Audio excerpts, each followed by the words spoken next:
Bueno, Pilar, buenas tardes. Estamos hoy aquí otra vez en casa de nuestro compañero Manuel y bueno, hoy vamos a empezar a hablaros en la religión clásica, las divinidades. Y dentro de estas divinidades tenemos unas siguientes características, ¿no? En temas mitológicos. Presentaban que eran politeístas, es decir, que se veneraban a muchos dioses. También predominaban el antropofórmico, que los dioses presentaban aspecto humano, aunque sean inmortales, y jerarquizado, puesto que cada dios dominaba su parcela y todos estaban supeditados a Zeus. Los poetas griegos Homero y Hesiodio dieron forma a estos dioses, recogieron las distintas leyendas y construyeron su historia y genealogía. Y te sigo feito, como posteriormente los romanos adoptaron como propio el panteón griego y adaptaron sus divinidades de manera que conocemos a los dioses con dos nombres, uno griego y otro romano.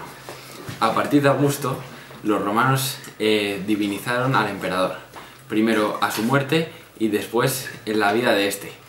Todos los habitantes del imperio tenían que rendirle culto y se levantaron templos y estatuas en su honor, teniendo incluso sacerdotes propios. Bueno, vamos a hablar de la segunda parte del tema, que era el culto. El carácter comunitario y social de la religión clásica se manifestaba en la realización de cultos oficiales y públicos, en los que toda la comunidad participaba. En esta manifestación ritual el sacerdote adquiría un papel primordial. Y ahora paso la mano a mi compañero Luis. Los sacerdotes. En Grecia y en Roma no había una casta sacerdotal, sino que el sacerdocio era una magistratura más y cualquier ciudadano podía ser nombrado sacerdote sin una preparación previa. Cabe destacar que en Roma los sacerdotes estaban agrupados en organizaciones sacerdotales, encargadas de supervisar el culto. Si ves que soportas. Había diferentes colegios de sacerdotes, de los cuales eran Colegio de los Pontífices, Colegio de los Flamines, Colegio de los Vestales, Colegio de las Alelpices y los Aguas.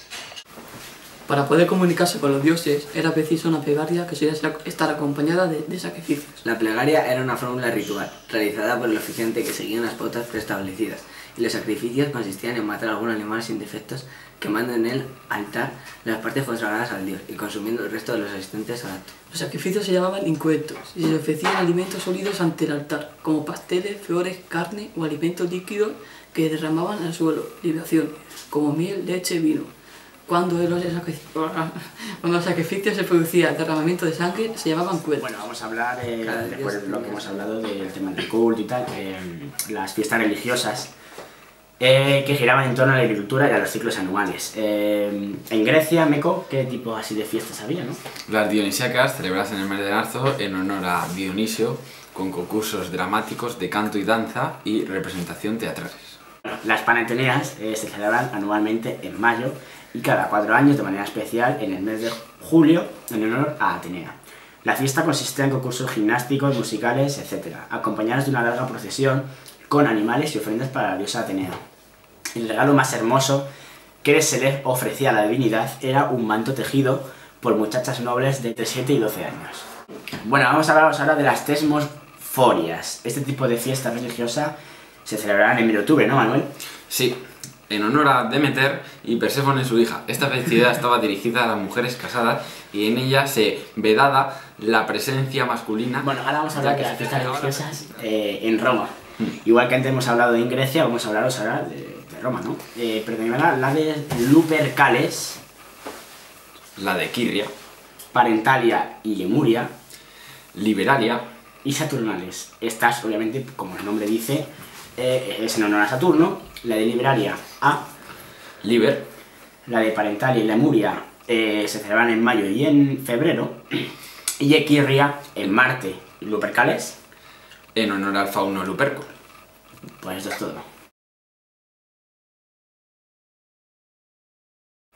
Bueno, ahora vamos a pasar a otro tema distinto. Es la religión privada y vamos a empezar con el culto familiar. El arario era una pequeña capilla situada en el atrio donde se veneraban los lares, espíritus de los antepasados que velaban por la casa y sus habitantes. Los penates, que eran los encargados de proteger la despensa y los alimentos. Y el genio, espíritu protector del pater familias, que lo acompañaba y protegía siempre. Bueno, Ruiz, vamos a hablar ahora de los cultos mistéricos, ¿no? Sí, así es. porque para encontrar respuestas a cuestiones como la muerte y el más allá, los antiguos griegos y romanos acudieron a otro tipo de cultos secretos y prohibidos, a los no iniciados. El aspirante, hombre o mujer de cualquier clase social, debía superar varias etapas antes de ser admitido y recibir la revelación del misterio.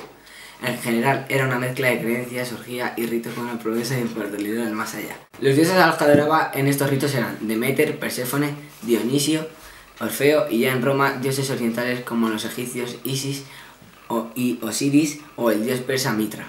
En medio de este ambiente surgió y se extendió con gran rapidez el cristianismo. Bueno, ahora Feito nos va a hablar de las supersticiones, ¿no es así? Así es, Ruiz. Los griegos y los romanos eran extremadamente supersticiosos, como podrás saber. Interpretaban como signo de mala suerte el canto de un gallo en un banquete, la presencia de un perro negro o de una serpiente en el patio o levantarse con el pie izquierdo, etc., ¿no? Para provocar la desgracia del enemigo se escribía su nombre en una tablilla con una petición desfavorable para él y se tiraba a un manantial de agua caliente o una tumba, llamado defisio. En los rituales mágicos también se podían realizar sacrificios de animales y ofrendas de harina, miel, vino, perfumes acompañados de algún encantamiento. Ahora vamos a hablar sobre el mundo de los muertos. La religión antigua no daba respuesta a las preguntas sobre el más allá. El destino para las almas de los difuntos era poco alentador, ya que tras la muerte se penetraba en el mundo de los muertos llamado el Hades. Se describe como un lugar situado bajo tierra, profundo, amplio, oscurísimo, gobernado por el dios Hades. En el palacio se encontraban Hades y Perséfone, que tenían poder sobre todas las cosas. Las almas allí llegadas eran juzgadas por un tribunal presidido por el dios de los muertos.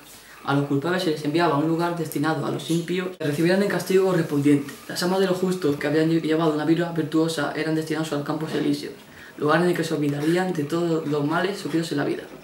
Al igual que en otras civilizaciones, en Grecia y en Roma existieron ritos funerarios, no solo como muestra de dolor ante la pérdida de un ser querido, sino como manifestación de respeto al mundo de los muertos.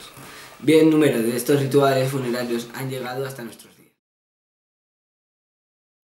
¡Viva Grecia Y Roma.